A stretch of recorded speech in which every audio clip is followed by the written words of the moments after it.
Luego viene la clase Scanner, la cual ya conocemos, ya aprendimos a utilizar. Se utiliza para leer la entrada de datos de diversas fuentes, como la entrada estándar, archivos, cadenas, etcétera. Nosotros hasta el momento solo hemos usado el escáner para leer datos del teclado, pero también se usa el escáner para archivos y para otras cosas más avanzadas. No se limita solamente a teclado.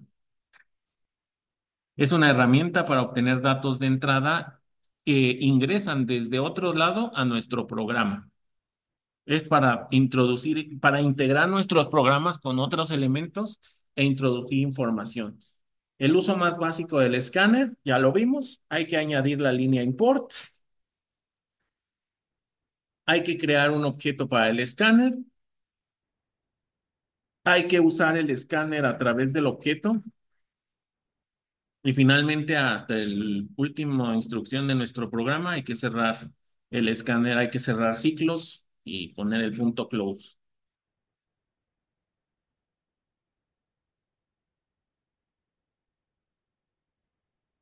Y también mencionamos que, al menos para los tipos primitivos, esa clase de escáner y esos objetos de tipo escáner que nosotros creamos, tenemos que usar la función correcta dependiendo del tipo de dato que vamos a leer. Si vamos a leer un entero, es next int. Si vamos a leer un número decimal, sería next double. También existe el next float. Bool, que acepta el next boolean, string. String, que no es un tipo primitivo, pero sí es el manejo apropiado de las cadenas en Java, nos menciona el next line. Ahora, hay dos métodos para poder trabajar con strings. Uno es el next solito y otro es el next line. Creo que esto tiene, bueno, no recuerdo muy bien, pero me parece que tiene que ver con el salto de línea y con la lectura hasta el último carácter.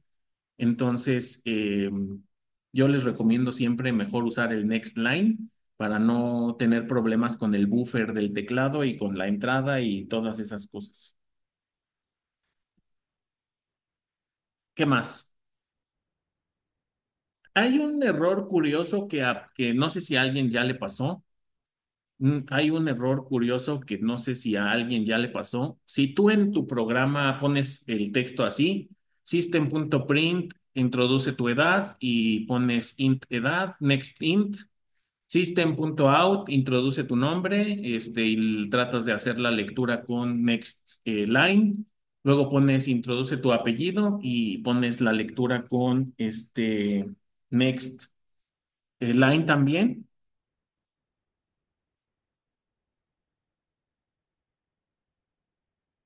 Uno pensaría que este programa está bien, uno pensaría que este programa es correcto, pero a la hora de compilarlo, hace esto. A la hora de compilarlo, hace esto. En el momento que tú introduces el número entero, que es la edad, se salta y en lugar de pedirte el nombre, se salta la instrucción y se va hasta introduce tu apellido y ahí te aparece el prompt.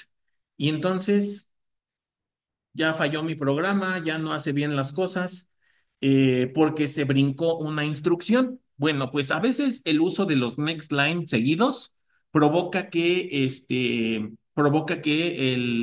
a la hora de la ejecución se brinque una instrucción. Para evitar esto, tú tienes que añadir un scanner.nextLine solito, sin asociarlo a nada, sin igualarlo a nada, inmediatamente después de el uso del escáner del que se está brincando. En este caso, sería después del next int. Es decir, tú tendrías que crear una línea aquí entre int edad y entre este print. Lo voy a poner de este lado. Tendrías que crear una línea donde escribas scanner.next line solito, así nada más. Voy a hacer esta línea para acá, para que vean que se tiene que agregar ahí. Y con esa línea que tú agregas, ya no se brinca el programa esta instrucción. O sea, ese es el equivalente que el que sea. No sé si alguien se acuerda del lenguaje C, cuando tenías que usar el flush o el get cero o get char o algo así para que el teclado no se brincara la instrucción. Bueno, pues aquí en Java también pasa y para evitarlo se agrega un next line adicional solito. Bueno, aquí está el tip, ya si después les falla y no lo pueden arreglar por no hacerme caso, allá ustedes. ¿Preguntas? La siguiente herramienta en Java son las clases envolventes. Eh, bueno, les explico cómo funcionan y qué son las clases envolventes. En el desarrollo de un programa orientado a objetos, constantemente se tienen que combinar los tipos primitivos, que ya hemos hablado mucho de ellos, int, float, char, etcétera, y los tipos de datos abstractos, que son las clases que a su vez generan objetos. Entonces, ¿cómo combinas primitivos con objetos? Si lo haces, si no existieran este tema de las clases envolventes, no se podría realizar esas combinaciones.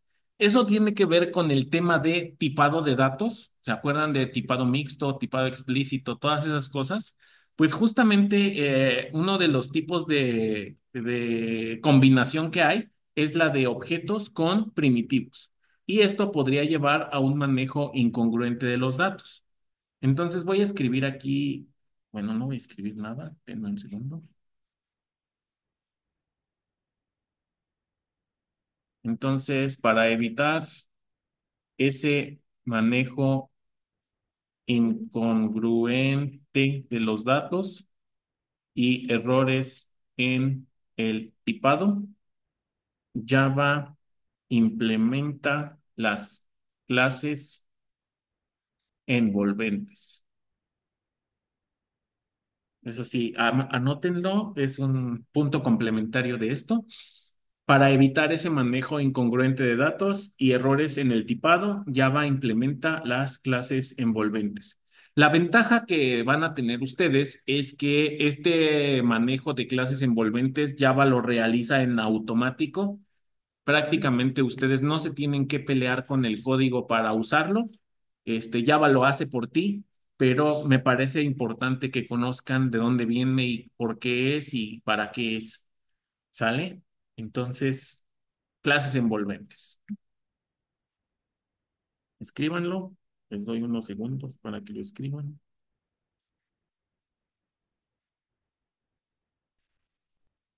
¿Dónde está el botón? Aquí está el botón. Entonces, ¿qué son las clases envolventes? Son un mecanismo para convertir o envolver, por eso se llaman así. El término en inglés son wrappers, por eso se traducen como envolventes. ¿Y qué es lo que envuelven o convierten? Pues primitivos en objetos. Todos los primitivos cuentan con su respectiva clase envolvente que convierte a ese primitivo en un objeto.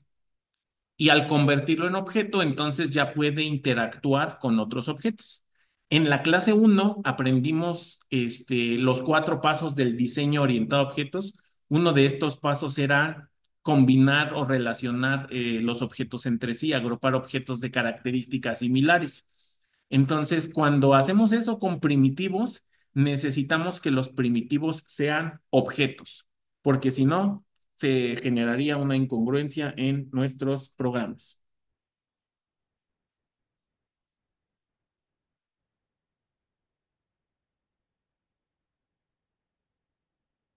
Así es. De hecho, hay lenguajes, bueno, esto es para todos, de hecho, hay lenguajes de programación que ya no tienen tipos primitivos, que ya desde el principio manejan todo como objetos.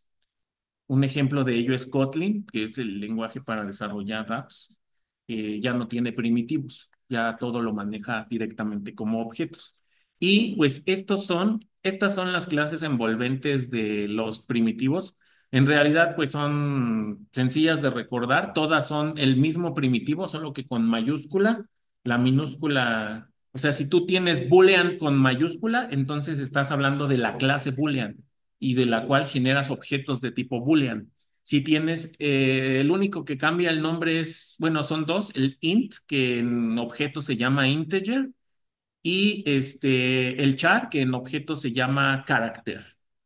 Esos son los únicos que su nombre no es igualito, pero los demás es lo mismo con mayúscula Y entonces voy a avanzar, si quieren, ahorita regreso. Solo lo que, bueno, no, ahorita avanzo. Lo que esto implica es que el boolean con mayúscula, el integer, el float con mayúscula, el character, todos los que están del lado derecho, al ser clases, entonces ya tienen atributos y métodos. Y esos métodos son herramientas para nosotros poderlas usar en nuestros programas. Javier, uno de esos métodos son los de parseInt, por eso pones integer con mayúscula, parseInt, float con mayúscula, parsefloat, y que también se pueden usar en los sistemas. La clase envolvente. Ujú.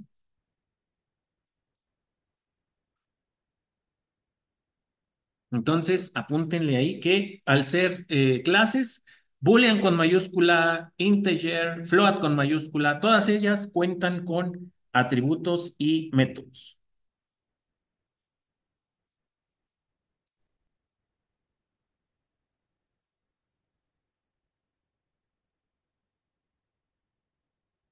Vale, entonces, algunos de los atributos más representativos de las clases envolventes son size, max value, min value. Estos atributos ya están predefinidos, ustedes no los pueden modificar. Y algunos de los métodos más importantes son compare, compare to. Por ejemplo, con el compare puedes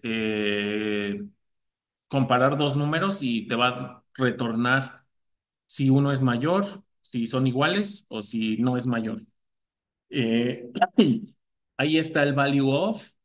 Ahí está el value of puede recibir como parámetro un primitivo o el value of puede recibir un string. Entonces, por ejemplo, este que está aquí, que es value of, que no sé qué, quita esto. Este que está aquí, que es value of, que la está. Este que está aquí, que es value of y que recibe un string, lo que hace es que justamente tú le pasas un 25 como string y al ponerle value of te convierte el 25 a número. También este que es parse XXX no se llama así, le puse las X porque estas X se pueden reemplazar con cualquier primitivo. Entonces, aquí tú puedes poner parse int, parse float, parse double, parse long. Puedes también convertir un string en un tipo de dato numérico. Y el XX value es también con cualquier tipo de dato primitivo, int value, float value, char value, etcétera. Estos métodos de las clases envolventes, la conversión que se hace entre primitivo y objeto y primitivo, se hace en automático. Pero tú como programador puedes hacer uso de estos métodos para tus programas, para hacer conversiones entre primitivos o para hacer conversiones entre enteros. En la práctica de mañana van a aparecer algunos ejemplos sencillos de estos métodos y de cómo podemos aprovechar, sobre todo cómo podemos aprovechar las clases envolventes para nuestro beneficio. Aquí la cosa de todo este tema de hoy es que son herramientas Java y al final del día tanto los arrays como el scanner, como el random, como estas cosas envolventes son cosas que debemos usar para nuestro beneficio y que en programas más complejos y en proyectos y en cosas así las usemos cuando las podamos necesitar para usarlas como algún apoyo auxiliar. Entonces, mañana en la práctica aparecerán ejemplos de estos métodos asociados con clases envolventes. ¿Qué más? ¿Preguntas? Déjenme ver.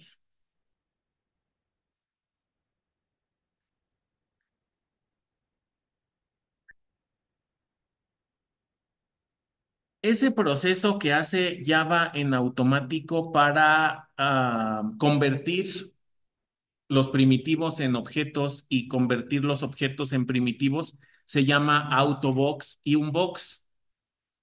Autobox es como que yo solito me meto a la caja. En este caso sería yo solito me hago de un objeto a primitivo. Me restrinjo a convertirme de un integer a un int. Y el unbox es como salirte de la caja Entonces, el unbox es convertir un primitivo en objeto. Y estos dos procesos de autobox y de unbox son automáticos en Java.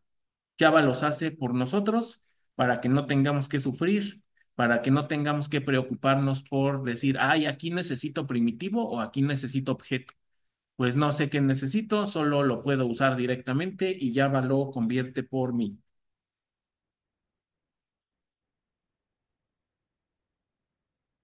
Y bueno, creo que eso sería todo lo relacionado. Ah, no, nos falta un detalle más, que es donde más se aplica, esto es alguna herramienta que les servirá más adelante, donde más se aplica el uso de las clases envolventes es en las colecciones. Cuando tú haces una lista, la manera de declarar una lista en Java es con el tipo de dato de la clase envolvente. Java no acepta declaración de listas con primitivos. O sea, si tú aquí le pones int primitivo, te marca error. Entonces, si tú quieres una lista de enteros, tienes que hacer list integer. Si tú quieres una lista de float, aquí tendrías que poner float con mayúscula. Y en el ciclo for, aquí lo que hace este ciclo for, no importa si no es del todo claro, lo que hace este ciclo for es agregar elementos a la lista. Pero si ustedes se fijan, al final de cuentas, lo que hay adentro del for son primitivos, pero lo que hay en la lista son objetos. Cada vez que agregamos un primitivo a la lista, Java lo convierte a objeto. Entonces, este sí es un ejemplo muy claro del unbox, porque tú como programador, aquí lo pones como primitivo, lo agregas a la lista como primitivo y Java lo guarda a la lista como objeto. Entonces, esto está bastante padre porque facilita mucho la vida en el manejo de listas, pilas, colas de prioridad, colas dobles y esas estructuras lineales. Entonces, ya les puedo ir spoileando que el manejo de listas, pilas, colas y todo eso será su primer proyecto de este curso. ¿Vale? Hablemos un poco de strings, también ya las hemos usado en nuestros programas. Dentro de la biblioteca estándar se encuentra la clase string. Objetos de tipo string son cadenas de caracteres que se escriben dentro de comillas dobles y cada cadena entre comillas es una instancia o un objeto de tipo string.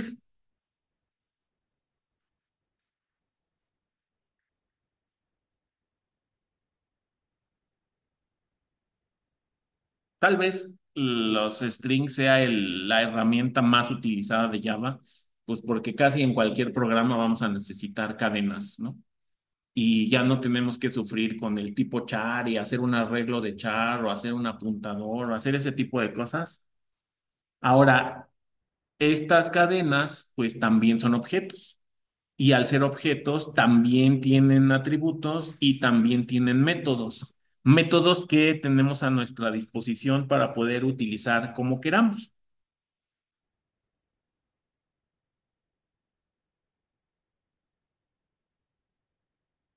Hasta este punto hemos visto que la declaración de objetos, como el escáner, como el random, como el de los arrays, necesita la palabra new. Entonces, digamos que siguiendo esa sintaxis o siguiendo esa lógica, pues en Java tendríamos que, como un string es un objeto, tendríamos que crear los objetos de esta manera. Si queremos un string para el nombre, tendríamos que poner tipo de dato, identificador, símbolo de igual, la palabra reservada new.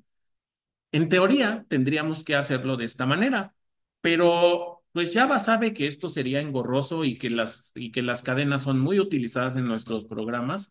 Por lo tanto, no necesita esta palabra reservada new y afortunadamente Java nos deja inicializarla directamente. Entonces, pues esa es una pequeña diferencia de la clase string con las otras clases de Java, con todas las otras clases de Java, que para crear sus objetos no necesitamos el new y que lo podemos hacer de manera directa. Entonces, esto también, pues es algo que usan en automático, pero es importante que lo sepan.